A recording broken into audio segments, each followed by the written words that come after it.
میں نے اپنے ملک کا کونا کونا دیکھا اور میں نے جن گاؤں کے اور شہروں کے نام کبھی سنے نہیں تھے وہاں بھی جا کے حضور کا ذکر پاک کرنے کی اللہ نے مجھے توفیق عطا کی۔ میرا تجربہ بدلا، میری سوچ بدلی، میرا ذہن بدلا۔ اس سال بھی محفل میلاد میں جہاں مجھے گفتگو کرنے کا موقع نظر آیا اور جیسے ہی میں نے یوں کر کے مجمع پہ نظر ڈالی نا، مجھے جوان زیادہ نظر آئے، مجھے سیاہ داڑھی والوں کے اندر جذبہ زیادہ نظر آیا، مجھے ان کی جوان آنکھیں حضور کی محبت میں بھیگی ہوئی دکھائی دی،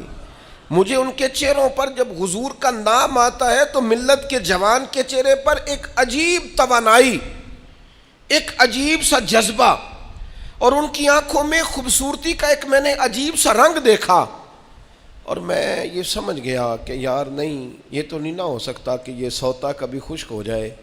بہت پرانا میں نے کسی صوفی کا شعر پڑھا تھا، مجھے پسند بھی بڑا تھا، اور وہ میں نے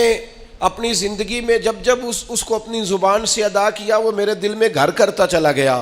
لیکن اب میں صرف اپنے لیے نہیں کہہ رہا، اب میں ان سب جوانوں کے لیے کہہ رہا ہوں جو حضور کی محفل میلاد میں آتے ہیں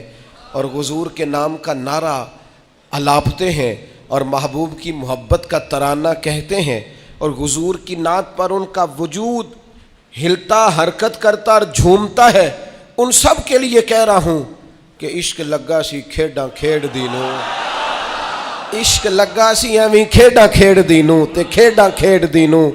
تے پھر مینوں نہ او کھیڈاں بھُل گئیاں، میں تے کجل پایا سی یار دے ویکھنے نوں،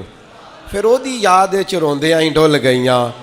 حیدر شاہ اس گلی کدے نہ رُلدی پر ہن رُلدی رُل گئیاں۔ میں ایک محفل میں سیڑھیاں چڑھ رہا تھا تو وہ نوجوان بہت زیادہ لپک رہے تھے اور پیار کر رہے تھے اور اپنی محبت کا اظہار کر رہے تھے، تو میں نے اپنے دوستوں کو دیکھا ان کو سنبھالتے ہوئے اور محفل کا نظم قائم کرتے ہوئے۔ تو ایک بزرگ عالم دین جیسے ہی میں اس اسٹیج کی سیڑھیاں چڑھ گیا تو انہوں نے مجھے سینے سے لگایا اور پھر وہ میرے کان میں کہنے لگے، یہ جو نوجوان نسل آتی ہے نا حضور کا ذکر سننے، یہ بے موسمہ پھل ہے، بے موسمہ، کہنے لگے یہ بے موسمہ پھل ہے، اور فرمانے لگے یہ جو بے موسمہ پھل ہوتا بڑا قیمتی ہے، یہ قیمتی پھل ہوتا ہے، اس کی حفاظت ہونی چاہیے، ان کے جذبات کو خوبصورت رستہ دینا چاہیے، ان لوگوں کے لیے ہمیں اچھی راہوں کا تعین کرنا چاہیے، ان کو خوبصورت ٹھنڈا پروقار اور وزادار ماحول ہمیں فراہم کرنا چاہیے۔